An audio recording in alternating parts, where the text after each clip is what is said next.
guys, it's Sam. Welcome back to my channel. I hope you guys are having an amazing day. For today's video, we are going to be talking about Rodney Alcala, and he was known as the dating game serial killer. Rodney would secretly kidnap, rape, and murder his victims, and in the episode that he comes out in the dating game, he was actually in the peak of his killing spree. Before we get started, please don't forget to subscribe and little button down there, and if you want to know more about Rodney Alcala, then just keep on watching. Rodney Alcala's real name is Rodrigo Jacques Alcala Vucor, and he was born in San Antonio, Texas in August 23rd, 1943. When he was about 8 years old, his family relocated to Mexico, but later they came back to the United States and they reside in LA.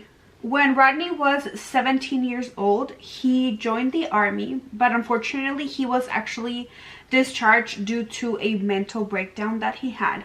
Rodney was actually diagnosed with antisocial behavior, and I actually did a video on what makes like a serial killer, or like the trends that we see with a lot of serial killers, and I'll link it up here if you guys want to go watch that. Rodney attended the California State University, but later he transferred to UCLA, and he got a bachelor's degree in fine arts in 1968. The first victim that we know of Rodney's was an 8-year-old that was walking to school when she was lured into his car, and this act didn't go unnoticed.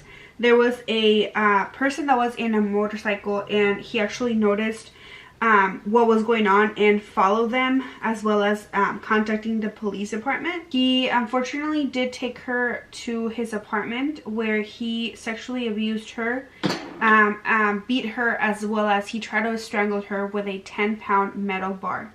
When police arrived, they kicked down the door and found the victim laying on the kitchen floor in a large pot of blood.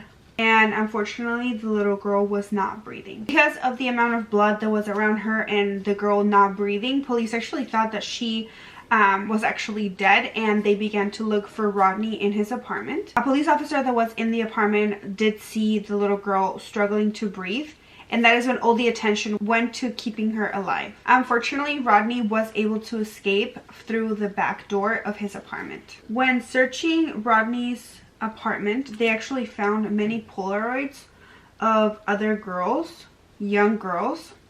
Rodney flew to New York, and he changed his name to John Berger, and he actually enrolled in the NYU Film School. From 1968 to 1971, even though he was listed in the FBI Most Wanted list, he lived undetected and in full view. He was just living his life, going to NYU Film School. During the summer, Rodney worked at an all-girls camp in New Hampshire, which is so scary to think that this pervert was working with young girls. In 1971, he was actually recognized by a couple girls from the camp because they had seen a most wanted poster at the post office, and so police were notified and he was arrested. In August of 1971, Rodney actually returned to LA, but unfortunately prosecutors had a major flaw in the case. The 8-year-old victim's family had returned to Mexico soon after she had recovered from the incident. Obviously, without their main witness, they did not have a case, and the decision was made to have Rodney do a plea deal. He was charged with rape, kidnapping, assault, and attempt to murder. He did accept a deal to just plead guilty to child molestation, and the other charges were dropped.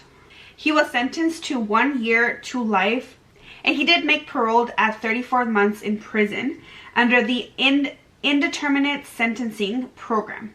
This program allowed one parole board, not a judge, to decide on when offenders could be released based on if they appeared rehabilitated. With Rodney's ability to charm, he was back on the streets in less than 3 years. Within 8 weeks of him being released from prison, he returned to violating his parole, for providing marijuana to a 13-year-old. He did tell police that Rodney had kidnapped her, but unfortunately he was not charged. Because Rodney did violate his parole, he did go back to prison for 2 years, and he was released in 1977. Again, under the same undetermined sentencing program. He then returned to LA and he got a job as a typesetter for the LA Times, which is so crazy that he was able to just get a job like that. Rodney's past convictions of sexual assault did prompt the California police to interview him in March of 1978 as a potential suspect in the Hillside Strangler killings, another set of serial murders that were happening in California in the 1970s. Rodney was clear from those crimes, and police did not realize that he had just spoken to a different serial killer. In his killing spree, Rodney would actually strangle his victims and then he would resuscitate them. After killing them, Rodney would rearrange their limbs into explicit positions and he would photograph their bodies. It is known that Rodney killed about 9 victims, but unfortunately this is unconfirmed. It is said that he did torture up to 100 women. One of his victims was a 23-year-old flight attendant from New York. Police found her naked body and it seemed that she was strangled with a stocking and she had a bite mark in her breast. She also had some sort of material stuffed down in her throat, and obviously police assumed that this was to stop her from screaming. The next victim was found in the grounds of Phelps Memorial Hospital in Westchester. Don't know how to pronounce that. Her body was so decomposed that unfortunately they had to use her dental records to be able to identify her.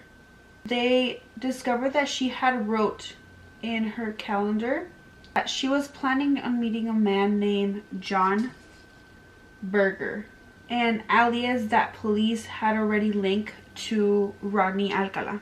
Now, this is why he was known as the dating game serial killer, and this was because in September of 1974 he actually appeared as Bachelor number 1 on the dating game, and this was a TV show where there was a bachelorette and she was looking obviously for her Prince Charming, and he actually came out in that show. The dating game was basically a TV show where men and women interview prospective dates without actually meeting them, and I'll insert a little clip of the TV show. Welcome back to the dating game, and Cheryl, we have reached the moment of truth, as we call it. You've heard from the bachelors, you got some great dramatic presentations, some good answers, but now I'm going to ask you a question. Will that date be bachelor number 1, bachelor number 2, or bachelor number 3? Who gets the dates? Well, I like bananas, so I'll take 1. Number 1, bachelor number 1, all right. Well, there they go. However, you did leave 1 remaining, and this is your date, and I want to tell you something about him, Cheryl. He's a skydiver, so he's got a lot of nerve. He's into motorcycling. He's also a fine photographer. Say hello to Rodney Alcala. Rodney, come on and say hello. Congratulations, Rod. You did it with the 1 answer. At the time of him being on the TV show, he was already a convicted child molester, but the TV show actually failed to run a background on him, so they didn't know anything about him. Less than a year after appearing on the dating game, Rodney was arrested and charged with his first murder. He was imprisoned in 1979 for the murder of the 12-year-old, and the victim's mom told ABC News that at the time of the trial, Rodney was blowing kisses at her in the courtroom. In 2003, Rodney was convicted of the 12-year-old murder for a 3rd time after previous convictions were overturned, as well as 4 more counts. During his trial, Rodney decided to act as his own defense lawyer. At one point, he was actually on the stand interrogating himself for 5 hours.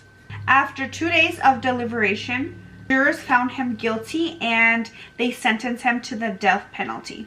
Thanks to new DNA technology, he was actually linked to 4 other murders that happened in LA.